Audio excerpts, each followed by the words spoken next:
¿Es quisquillosa la Iglesia Católica? La Iglesia Católica tiene un poco de mala reputación por ser quisquillosa cuando se trata de sus enseñanzas. A lo largo de su historia, la Iglesia ha insistido absolutamente en la importancia de las distinciones que no parecen tan importantes para los forasteros. Por ejemplo, en el siglo IV, las personas que decían que Cristo era homoousios, es decir, uno en estar con el Padre, eran consideradas buenas católicas, pero aquellos que usaban la palabra homoousios eran vistos con sospecha. Durante la Reforma, la Iglesia luchó con uñas y dientes contra la enseñanza de que la Eucaristía implicaba la consubstanciación. Ella dijo que tenía que ser transubstanciación. Hoy en día, mucha gente no puede ver ninguna diferencia importante entre la PFN y la anticoncepción, pero la Iglesia dice que una está bien, y la otra no lo está en absoluto. ¿Por qué la Iglesia es tan quisquillosa? ¿No nos dio Jesús un mensaje sencillo de amor a Dios y amor al prójimo? ¿Por qué los católicos parecen querer confundir todo con sus distinciones súper complicadas? Preocuparse por la verdad significa preocuparse por los detalles. El octavo mandamiento no solo nos dice que no mintiamos, sino que nos dice que nos preocupemos por la verdad. Y no puedes preocuparte por la verdad sin preocuparte por los detalles. No puedes preocuparte por la medicina, o la difusión de bombas, o una persona en tu oficina a menos que estés interesado en los detalles. Y los detalles sí importan. La Iglesia luchó por el homoousios sobre el homoiousios porque realmente importa si Jesús es Dios o no. Si Él no es Dios, es blasfemo adorarlo. Si Él es Dios, es blasfemo no hacerlo. Además, la Iglesia luchó por la transubstanciación sobre la consubstanciación, porque si la Eucaristía es pan, no debemos adorarla, y si es el cuerpo, la sangre, el alma y la divinidad de Cristo, debemos hacerlo. Hoy en día, la Iglesia prohíbe la anticoncepción y permite la planificación familiar natural porque una significa hacer algo para esterilizar y marchitar el amor entre un hombre y una mujer, y la otra no. ¿Te importa la verdad de lo que amas, lo que crees que es importante? Y si amas a Dios y amas al prójimo, te preocuparás por tener la verdad correcta acerca de ellos. Y estarás agradecido por la claridad que ofrece la Iglesia Católica. Verdad y liderazgo. Muchas personas han escuchado la historia de cómo Dios visitó a Salomón e invitó al joven rey a pedir algo. Salomón pidió sabiduría, y Dios se complació tanto que no solo le dio a Salomón sabiduría, sino muchas otras cosas. Pero, ¿por qué pidió Salomón sabiduría? ¿Era solo para satisfacer su propia curiosidad privada, o para su propio disfrute privado? ¿Era para que pudiera hacerse rico, poderoso y famoso? No.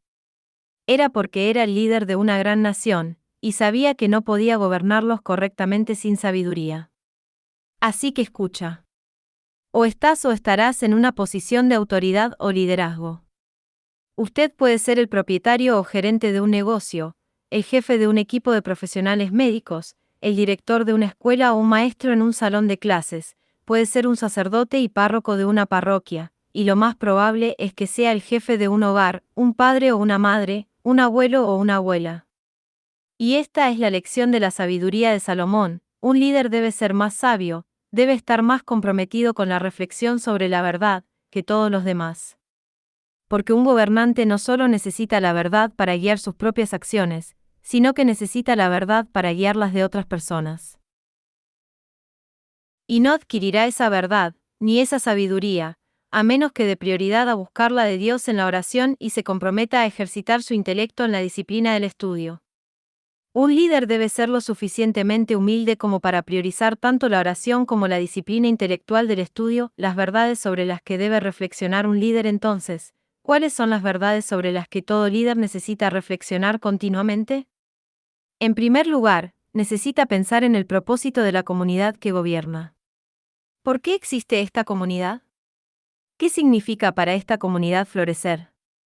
Una escuela, por ejemplo, existe para facilitar el pleno florecimiento humano de los estudiantes. Un negocio existe para servir al bien común de una manera que sea sostenible para el propio negocio. Una familia existe para cultivar las virtudes humanas y teologales. En otras palabras, una familia existe sobre todo para ser santos felices para el mundo y para la Iglesia. En segundo lugar, el líder debe pensar en los individuos de la comunidad que gobierna. ¿Qué persona necesita aliento? ¿Qué persona necesita una reprimenda cuidadosa? ¿Qué persona necesita más dirección? ¿A qué persona hay que dejarla en paz? Y lo que es más importante, ¿a qué persona necesitas demostrar que te gusta? ¿Qué persona necesita saber que su superior está contento con él? Para saber estas cosas, necesitarás conocer a Dios y a las personas de las que eres responsable, y eso significa tiempo con ambos. Por último, cada líder debe pensar en su propio carácter.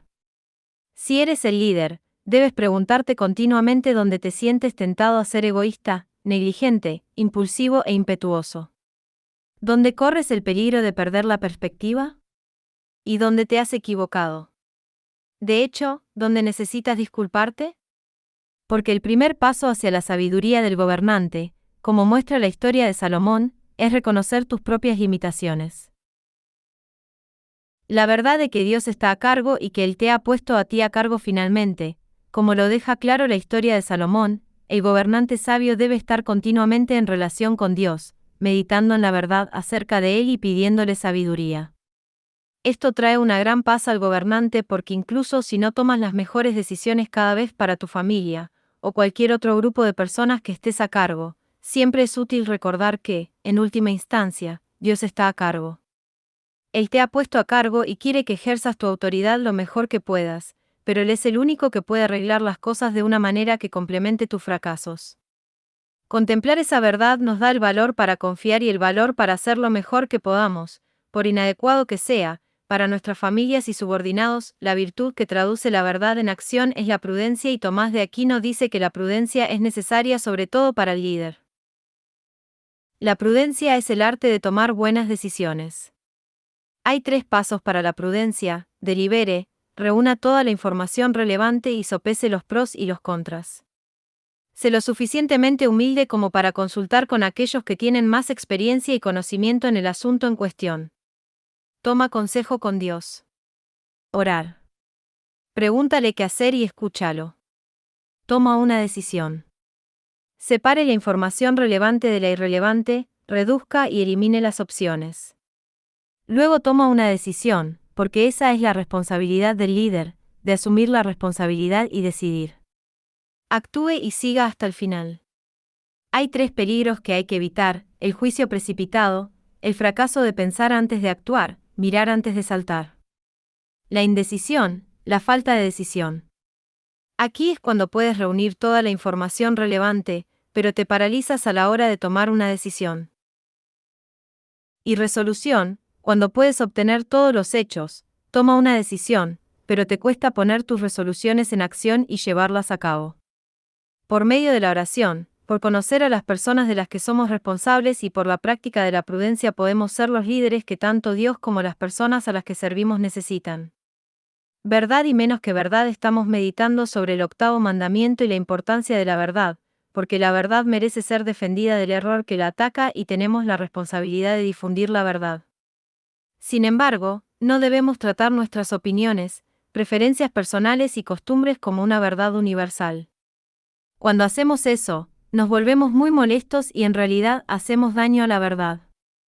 A menudo, nos apasiona más difundir y defender nuestras opiniones y preferencias que la verdad, por lo que necesitamos saber la diferencia entre lo que es verdad y lo que es menos que verdad. ¿Qué quiero decir con verdad? Cuando nuestra mente entiende correctamente la realidad, tenemos la verdad. Me refiero a cuando sabemos la forma en que algo realmente está fuera de nuestras mentes. Cuando observamos algo con precisión, cuando razonamos sobre algo válidamente y cuando aceptamos el testimonio de testigos confiables, tenemos la verdad. ¿Qué es menos que la verdad? Bueno, cosas como opiniones, o preferencias, o simplemente costumbres. Estas no son cosas malas, pero no son el estándar de la verdad. Diferentes personas tienen diferentes opiniones, preferencias y costumbres, y no hay mucho más que decir al respecto. Entonces, aquí está la pregunta: ¿cómo debemos lidiar con la verdad, y en qué se diferencia de la forma en que se supone que debemos lidiar con las opiniones, preferencias y costumbres, esas cosas que son menos que la verdad? Lo que contradice la verdad es el error cuando se trata de cosas que son menos que la verdad, preferencias, costumbres y opiniones. Alguien puede contradecirlas sin necesariamente estar equivocado. Si yo prefiero los coches azules y alguien más prefiere los coches rojos, nadie tiene por qué estar equivocado. Si los estadounidenses ponen mantequilla de maní en sus sándwiches y los europeos ponen Nutella en sus sándwiches, no tiene sentido decir que un grupo está equivocado o tiene razón. Pero con la verdad, si dos personas están diciendo cosas contradictorias, entonces una de ellas tiene que estar equivocada. Si un niño dice 2 más 2 igual a 4, y otro niño dice 2 más 2 igual a 5, uno de ellos está equivocado. Si una persona dice que la Tierra es plana y otra dice que es redonda, entonces una de ellas tiene que estar equivocada. Por lo tanto, si algo es la verdad, merece ser difundido, pero también merece ser defendido del error. No hay alternativa. La verdad es incompatible con su negación y en la confrontación de la verdad y el error, tenemos que decidir de qué lado vamos a estar. Solo la verdad puede ser la base de la relación, por lo tanto, muchas personas, incluso las personas que van a la iglesia, tratan su propia religión como si fuera menos que la verdad, menos que el conocimiento, como si fuera solo una cuestión de opinión, preferencia personal o costumbre. Porque no quieren difundir su fe y si su fe fuera una cuestión de verdad, saben que tendrían que hacerlo.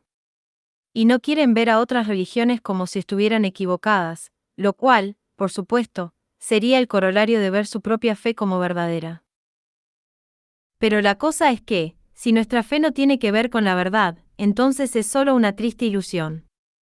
Supongamos que hay alguien que conoces en el trabajo que siempre está mencionando a su esposa e hijos en la conversación, aunque nunca los hayas conocido. Entonces supongamos que una tercera persona se acerca a tu amigo y le dice, ¿sabes qué? No creo que tu esposa y tus hijos sean reales. No creo que existan realmente. Sería raro que alguien dijera eso. Pero, ¿sabes qué sería aún más extraño? Si el chico original respondiera diciendo, sí, bueno, quién sabe. Quiero decir, me gusta pensar que tengo esposa e hijos, pero ¿cómo podría alguien saberlo con certeza? De todos modos, me ayuda a pasar el día y, después de todo, todos estamos tratando de darle sentido a este mundo loco a nuestra manera.